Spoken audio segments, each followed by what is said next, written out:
791 ward में काम पूरा हो गया।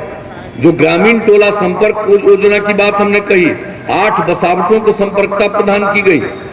आपको जो गांव में सड़क की बात है, 135 ग्रामीण सड़कों का निर्माण किया गया।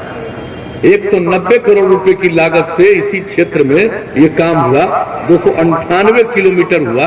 यानी किसी भी चीज के बारे में आप देख लीजिए तो आपको हम बता देना चाहते हैं स्पष्ट तौर पर कि जो हम लोग सोचते हैं उस काम को पूरा करने की पूरी कोशिश करते हैं।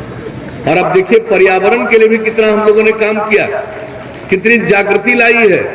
तो अगली बार अब मौका मिलेगा तो हम आपको कुछ ही बात कह करके अपनी बात खत्म करेंगे। अगली बार अगर मौका मिल गया तो अभी तो हर घर नल का जल दे दिए।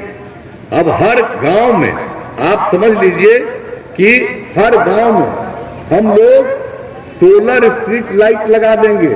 रात में घर का बत्ती बुझाइएगा और पूरे गांव में उजाला रहेगा सोलर स्ट्रीट लाइट, ताकि किसी को भी घर से निकल करके बाहर जाने में कोई दिक्कत नहीं होगी। ये भी बिजली का काम और करेंगे हम लोग। सौर ऊर्जा के माध्यम से पूरे गांव में प्रबंध कर देंगे, ये काम करेंगे। दूसरा, हर खेत तक सिंचाई का प्रबंध करा देंगे। अगली बार मौका मिलेगा, कहीं कोई इलाका बचेगा नहीं।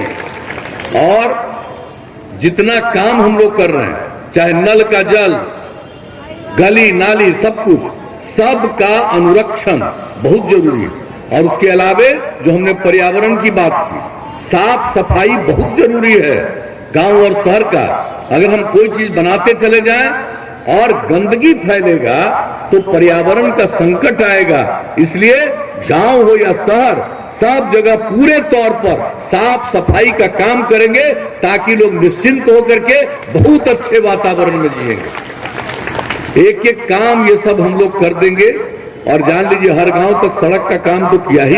अगली बार जो इच्छा होगी कई गांवों को जोड़ते हुए बड़ी सड़कों तक जाने के लिए या मुख्य जगहों तक जाने के लिए और जो सड़क की जरूरत होगी उसका काम करवाएंगे। और शहर हो, बाजार हो, उसमें बाईपास बनवाएंगे। और जहां पर बाईपास का जमीन नहीं मिलेगा वहां सड़क के ऊपर सड़क, फ्लाईओवर बनवा देंगे ताकि आने वाले 50 वर्ष तक किसी को कोई दिक्कत नहीं होगी।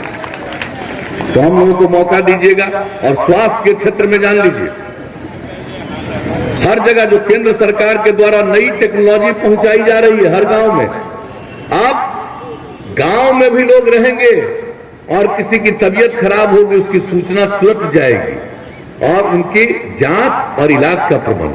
उसी तरह से पशुपालन लोग करते हैं, पशुओं के टीकाकरण का तो इंतजाम करवाया गया, लेकिन इसके बाद बहुत लोगों को खर्च हो जाता है उसके बीमार होने पर, उसकी तबीयत खराब होती है पशुओं की।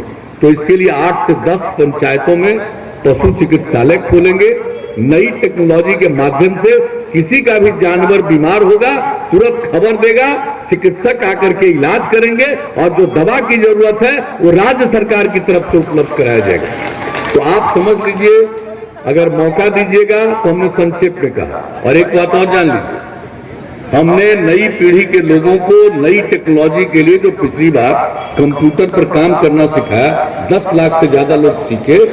अब जो टेक्नोलॉजी बढ़ रही है तो सभी टेक्नोलॉजी में हम अपने युवक युवतियों को सिखाएंगे ताकि उनको बेहतर काम मिले, उनकी आमदनी बढ़े और दूसरों को भी काम करने का मौका मिले। तो हम तो आपके बीच में कहने आए, हम तो भाई यही सब चीज देखते रहे।